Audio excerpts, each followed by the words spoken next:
কর্মফল থেকে আজ পর্যন্ত কেউ বাঁচতে পারেনি, আর পারবেও না। মনে রাখতে হবে, মানব জীবন কেবল সাধনার জন্য, ঈশ্বর প্রাপ্তির জন্য। এর কর্তব্য কর্ম পরিধিও তাই অনেক সূক্ষ্ম। আমাদের প্রতিটি কর্মের হিসাব রাখেন স্বয়ং ভগবান। সৎকর্মের শুভ ফল আর অসৎ কর্মের ফল খুবই ভয়ানক। মহাভারতে দেখা যায়, কর্ণের রথের চাকা মাটিতে বসে গেলে তিনি তা মাটি থেকে তোলার জন্যে রথ থেকে নিচে নামেন। এই সময় তিনি নিরস্ত্র ছিলেন। ভগবান শ্রীকৃষ্ণ তৎক্ষণাৎ অর্জুনকে কর্ণের উপর বাণ মেরে হত্যা করার নির্দেশ দেন। অর্জুনও ভগবানের কথা মতো কর্ণকে লক্ষ্য করে একের পর এক বাণ নিক্ষেপ করেন, যা কর্ণকে ভয়ঙ্করভাবে বিদ্ধ করে। এতে কর্ণ মাটিতে লুটিয়ে পড়েন। মৃত্যু পূর্ববর্তী সময়ে মাটিতে লুটিয়ে পড়া কর্ণ ভগবান শ্রীকৃষ্ণকে প্রশ্ন করেন, এই তুমি ভগবান? এই তুমি করুণাময়? এই তোমার ন্যায্য বিচার যে একজন নিরস্ত্রকে হত্যা করার পরামর্শ দাও?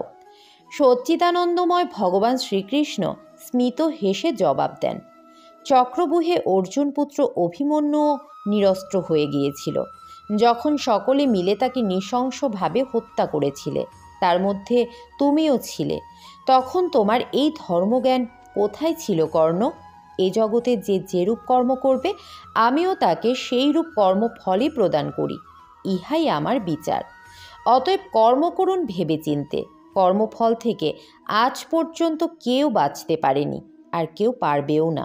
মানব জীবন সাধনার জন্য, তাই সনাতন শাস্ত্রীয় বিধান মেনে চলা আমাদের প্রথম কর্তব্য।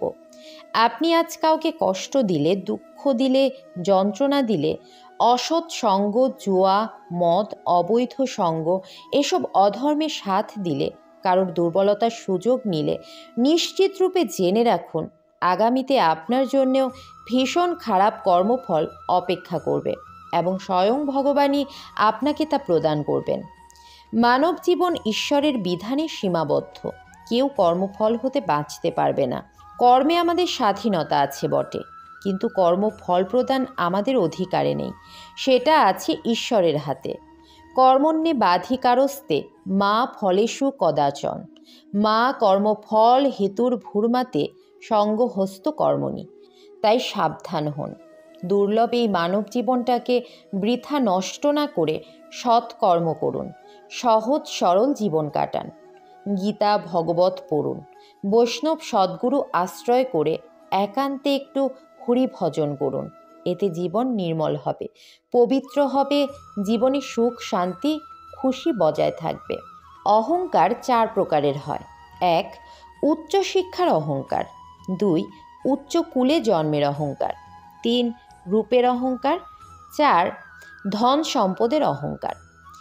অহংকার সবই ব্যর্থ, কারণ আপনি এসব কিছুই সাথে নিয়ে যেতে পারবেন না।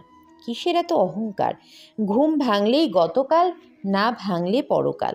যুধিষ্ঠির মহারাজ ছিলেন স্থির ও ধৈর্যবান, ধর্মপরায়ণ ব্যক্তি। তিনি হস্তিনাপুরের সিংহাসন ফিরে পেলেন।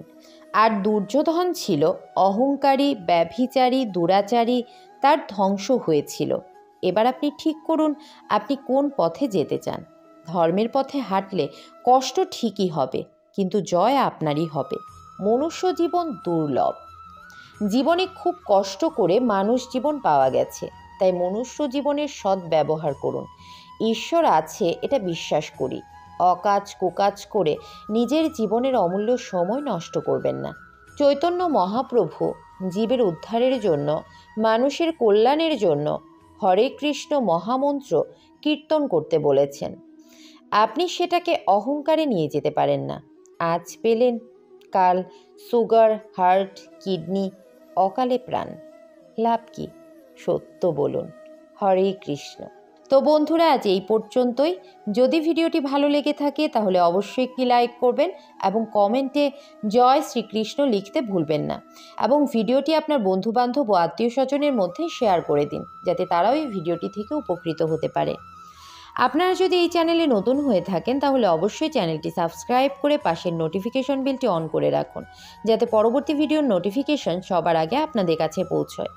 পরবর্তী ভিডিওতে আবার দেখা হবে। সেই পর্যন্ত সবাই খুব ভালো থাকুন, সুস্থ থাকুন। জয় শ্রীকৃষ্ণ। রাধে রাধে।